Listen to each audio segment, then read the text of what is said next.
Unboxing Unilever products. Binili ko ito 4-4. So, ayan. Sa Shopee, mas mura kasi siya sa mas mura siya sa Shopee kaysa Lazada.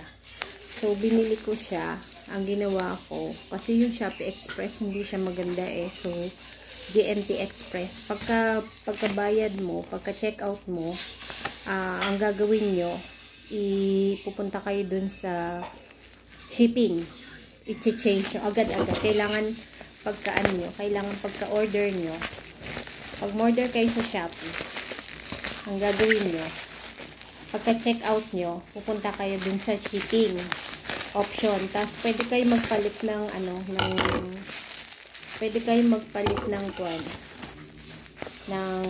courier.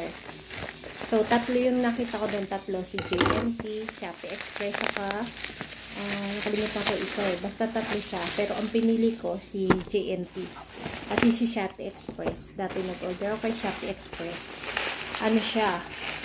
Nawala. Hindi siya dumating. Hindi ko nakuha yung items ko. So, ayun, third party pala pag Shopee Express. Iba-iba daw. So, ito yung in-order ko. Say siya 4-4. So, subukan ko to. Parang nasa 400 yata. Ito nabili ko. Ito, pumapatak 800. Dalawa na siya. Laki oh. Ayan, laki oh. Inambak siya kasi gagamitin ko. So, bukas natin. Ano to? Isang night at saka day cream na 30 mg. May SPF 18 siya. So, Acne Miracle. Age Miracle. Sorry. Age Miracle siya. So, yan. Sabi, daming comment eh. Daming positive comment. So, ito yung malamang ito yung day cream. So, sa Unilever cream siya nabili. Ayan. So, ito. Ito yung isa. Bukas na. Ito yung Age Miracle Ultimate Youth. Ito yung night cream. Ito yung day cream. Itong day cream, meron siyang SPF 18. So, ito. Ito naman, ano to? Ito yung Bright Miracle. Bakit yung G niya? Parang ano? Parang mali spelling. Parang C. Nasorxinacol. Pero Unilever Beauty siya eh. So, ayan. Hindi siya, ano. So, ayan. Laki siya. Sale siya. So, ayan. So, ngayon yan. Sige. Ang expiration naman niya, October. Tama ba yan? October 19. 2000. Teka nga, malabo iba yung aking ano. Yan. October 19, 2026. So, ayan. Tingnan siya. Serum to. Ito yung serum. So, ayan. Tingnan natin. Ito. Sorry. Nakasil naman. Ay, nakaano din.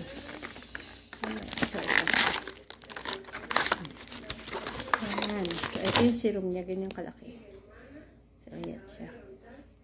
Pants Bright Miracle Night Serum. So, ito yung mauuna. Tapos, saka itong night cream sa gabi. Hindi ko pala siya natanggal. Ayan, i-ano natin ito pala para masubukan kasi ang dami kong ano. So, ayan. Mahal kasi Mary Kay, so try natin. So, ito siya. Ito yung night cream niya. Malaki na siya. So, sulit na siya. Kung sa ano. Night serum. Ayan, no. Hexyl retinol. So, ayan siya. Ito yung itsura ng kanyang lalagyan. Ay. Hindi siya ano, cream siya. Naku. Cream siya. So, ayan. Cream siya. Hindi ko na muna ipapay. So, balik ko muna. Ito yung night niya. So, ako hindi ako pwede sa cream. So, natin. Baka mo maganda. Tapos, ito yung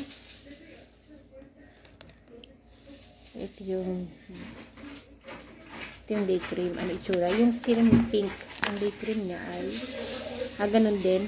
Mas ano lang siya. Parang ma-creamy. So, ayan. Mamaya ako nagagamitin. So, siguro after 1 week, magko-comment ako kung maganda siya. Ito, yung kanyang kwan, ito yung serum. Mahal kasi yung isa, nasa 1.4. So, ito na lang. Ito. Yan. Ito.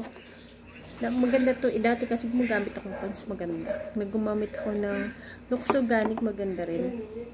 Mary Kay, medyo pricey kasi. Parang hindi na siya katulad dati. Yung Mary Kay. Ito, hi. Thank you. Please like and subscribe. Bye-bye.